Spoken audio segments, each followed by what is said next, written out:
There's a really simple core delusional belief that keeps us deeply bound to suffering.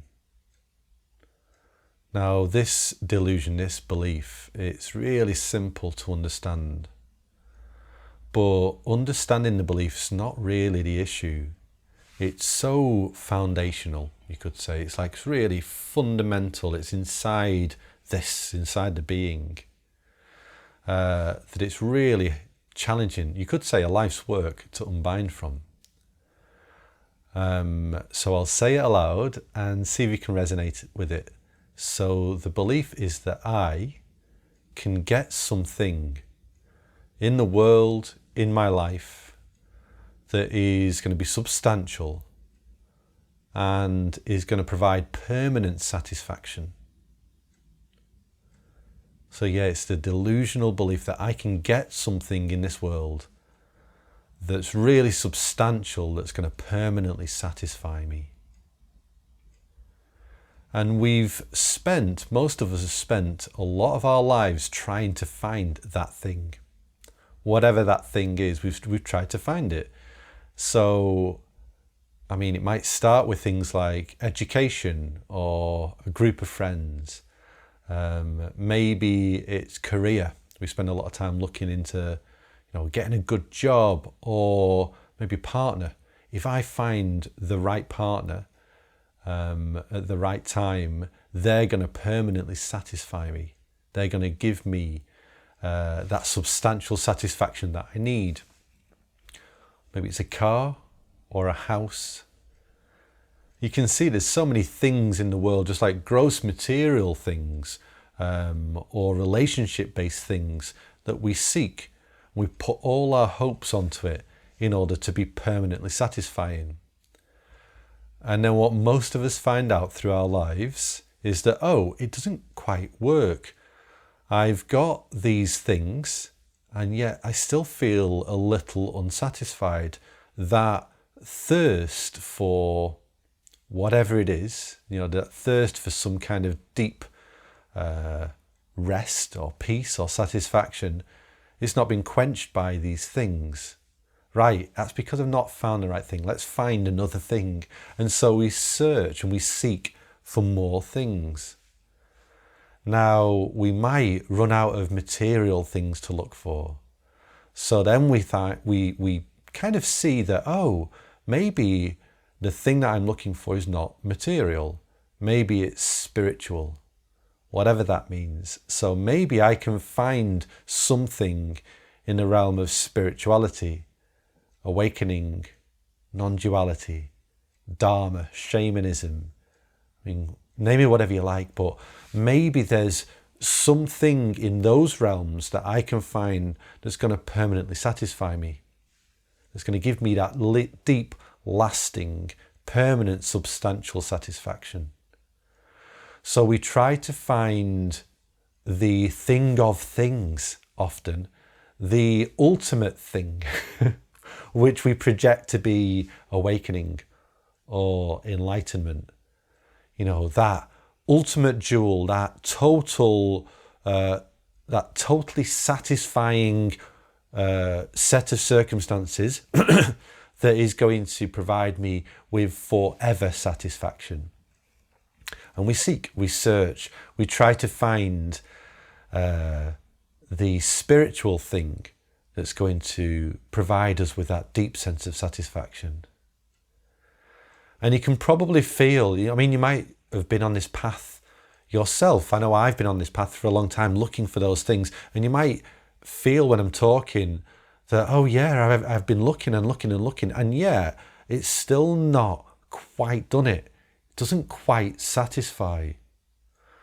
And that's because the belief that there is something in the world, something out there, or something in here that's going to permanently satisfy is erroneous. It's not based on truth or the true nature of conditions. Because really, when we feel into it, the nature of things is that they come and go. And it's really easy to see. You look at a cloud. Look at a pet. Look at your life. Look at this moment. Feel a feeling, in your body. Feel a sensation in your hands. It comes and goes. That's the very nature of these apparent conditions, these apparent things. They arise and they cease quite naturally. Yet, if we believe that one of these conditions, one or a group of these conditions is going to permanently satisfy me, then we are destined to suffer. We're trying to find security, dependability, permanence in the very things that cannot provide that. There is no permanence or dependability in things. They're not permanently dependable. That's just their nature. And that's okay. That's not a problem. But it causes us to suffer when we don't see that. When we don't see that the nature of things is they naturally arise and cease, we grab them, we grasp them, and we try to make them ours or what we are. We say, that's me, that's mine, I'm this, and I'm going to keep it. I'm going to keep this thing that apparently made me happy for that moment. So it could be, the birth of our first child. What a beautiful experience to have. An apparent thing, an event that's happened in our life. And we try to grab that event and it's gone. It's almost immediately gone. And the next thing happens. So then we search and go, oh, well, maybe it's the next thing, maybe it's the next thing, and the next thing, and the next thing. And then before we know it, we're dead, aren't we? All the things have happened and we've missed it all. Because we've been trying to grab it all. Because we believe that there's something that's going to fix it all. But this experience, this life, it doesn't need to be fixed. It's not a problem. It's not a mistake. It's not an accident. The arising and passing of things is not a fault. It's truth, really. That's the true nature of things. And if we can feel into that truth, just a little bit, just really feel that which arises is of the nature to cease. If it comes, it goes. Then when these things arise in our life, we don't grab so hard. We don't grasp so tightly. So if I'm fortunate to get a pay rise or a new job, then I can feel that it's a fortunate occurrence in my life. I don't need to grab it. I don't need to say my happiness is dependent upon this thing and this thing will make me happy forever. We can know that that's just not true.